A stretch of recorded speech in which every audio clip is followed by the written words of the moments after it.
Towns, traders and craftsmen. During the medieval period, a large number of new towns developed in different parts of India. There were court towns, trading towns, pilgrimage centers, ports, and various other types of towns. Sometimes, many towns combined several functions. They were administrative centers, temple towns, as well as centers of commercial activities and craft production. Throughout history, they served as centers of culture and civilization. In this lesson, we shall study a variety of urban centers. Capital cities. Capital cities are the court towns and the official seat of the government in a political entity. During this period, a number of medieval Indian cities emerged. They are Delhi, Kannauj, Ajmer, etc. under the Rajputs, Badami and Ellora under the Pallavas, and Agra and Fatehpur Sikri under the Mughals. Nobles, officials, royal attendants, scholars, and artists settled in these cities to serve the rulers. Their needs created a demand for goods such as silk, fine ornaments, and decorative items. Large number of masons and sculptors were employed to build public places and monuments. All this led to rapid urbanization at these places. Pilgrimage centers. In the medieval period, many pilgrimage centers emerged. People believed that visiting these pilgrimage centers washed away all their sins. There were different pilgrimage centers for Hindus and Muslims. The temple authorities often received land grants in which they could collect taxes. They also received huge donations from devotees. Thus, temples like Somnath became storehouses of wealth. This wealth was used for performing elaborate rituals, organizing fairs and festivals. Large number of merchants, craftsmen, and other professionals settled in these areas around the temples. They catered to the needs of local residents and of visiting pilgrims.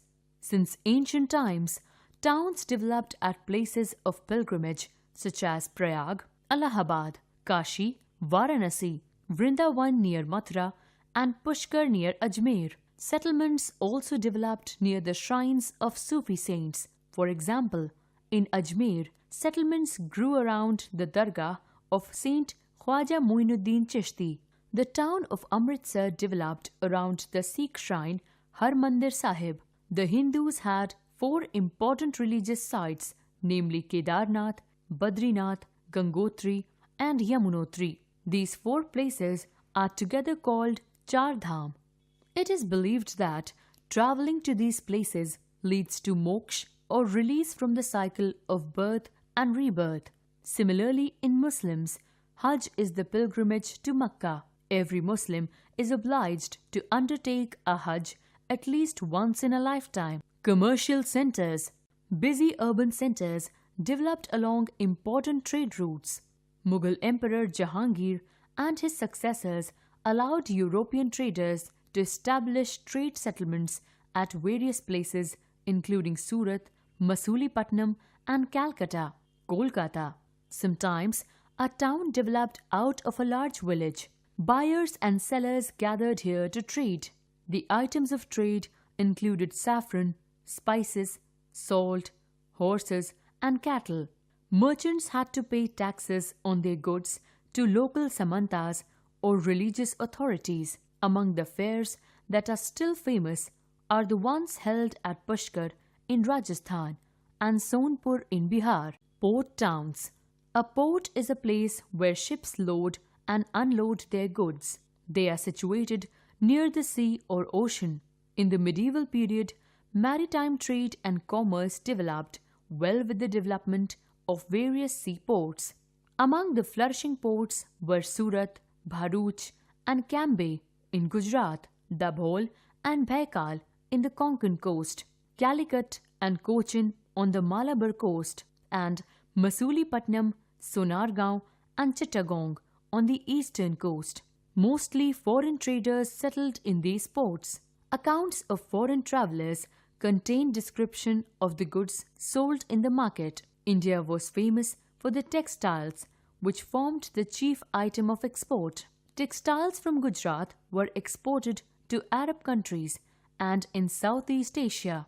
Indian arts and crafts were patronized by Indian rulers. They were unmatched for their beauty and quality and were popular in the European countries. India also imported goods from foreign countries. The chief items of export were dry fruits and glassware from Europe, horses from Kabul, textiles like satin from West Asia, and porcelain, silk from China. Merchant guilds.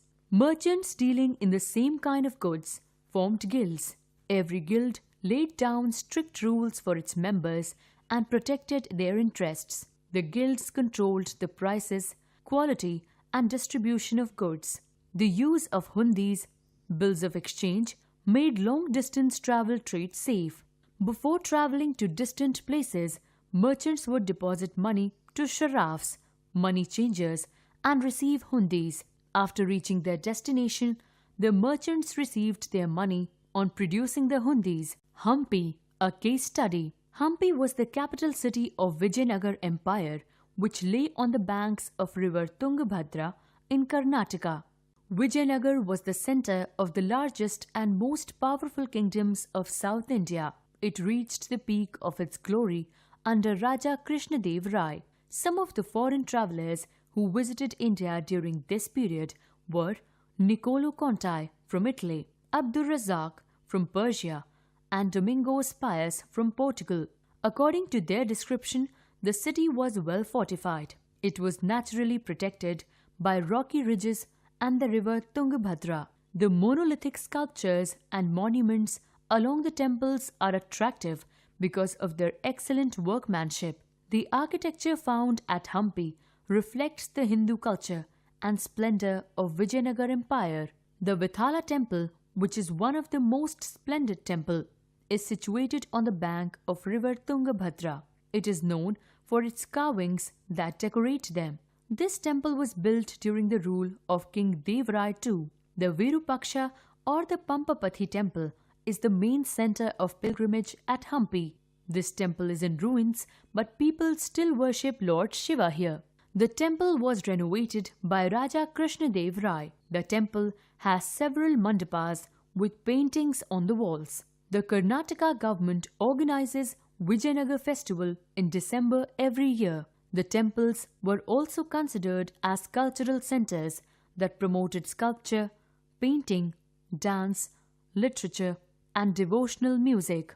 The remains of rows of shops on either side of the road leading to the temple suggest that temples were possibly a center of commerce as well. The glory of Vijayanagar came to an end in 1565 CE when its rulers were defeated in battle by the combined forces of Bijapur, Golconda, and Ahmednagar. The city was plundered and destroyed. Masulipattnam. It developed as a port city on the Coromandel coast in the delta of River Krishna. Masulipattnam was known for the production of dyed cotton cloth known as chintz in Europe. Designs in colored dyes were painted onto the cloth using a bamboo kalam, pen. This technique is called kalamkari.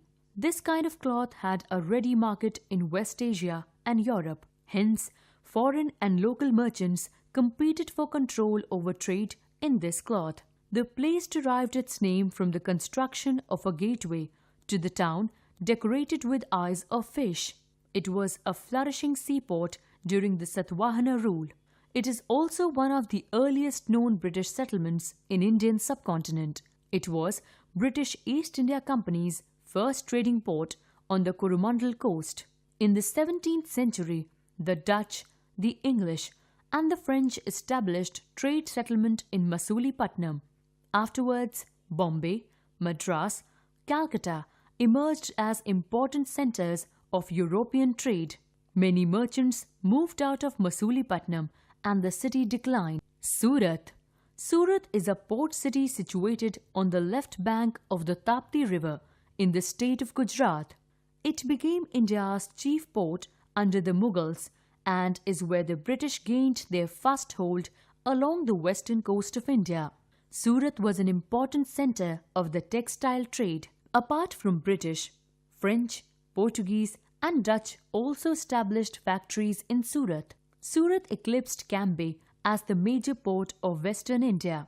It became famous as a major trade center of India during the reign of Mughal emperors. Surat is now the heart of India's thriving diamond polishing industry. Surat has also now emerged as an industrial hub for the production of synthetic fibers and man-made fabrics. Because of its importance in textile industry, Surat has been called the Manchester of the East since British times. Surat also had a flourishing shipbuilding industry. Surat's ships were believed to rival European ships in quality. During the Mughal period, pilgrims sailed to Mecca from the port of Surat. Surat lost its importance after Bombay became the chief center of overseas trade with Europe. Indian crafts and craftsmen. In the 16th and 17th centuries, European countries were searching for spices and textiles, which had become popular both in Europe and West Asia. The English, Dutch, and French formed East India companies in order to expand their commercial activities in the East. Initially, great Indian traders like Mullah Abdul Ghaffur and Virji Vora, who owned a large number of ships, competed with them.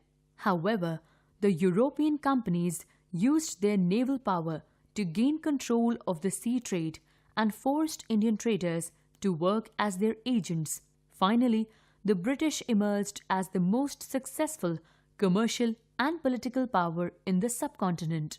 The increase in demand for textiles goods led to a great expansion of the crafts of spinning, weaving, bleaching and dyeing. More and more people started taking them up. Yet, this period also saw the decline of the independence of craftsperson. They began to work on the systems of advances, which meant that they had to weave cloth which was already promised to European agents. Weavers no longer had the liberty to sell their own cloth.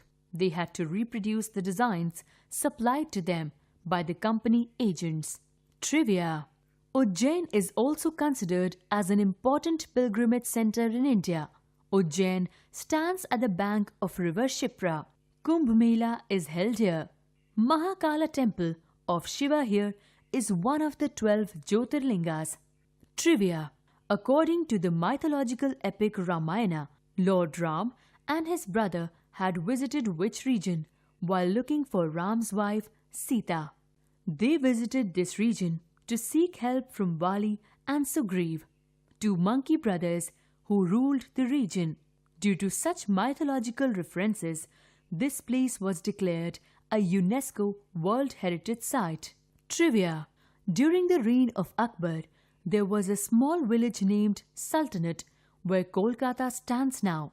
City of Joy, Calcutta, now Kolkata, was founded by Job Chenok on August 24, 1690.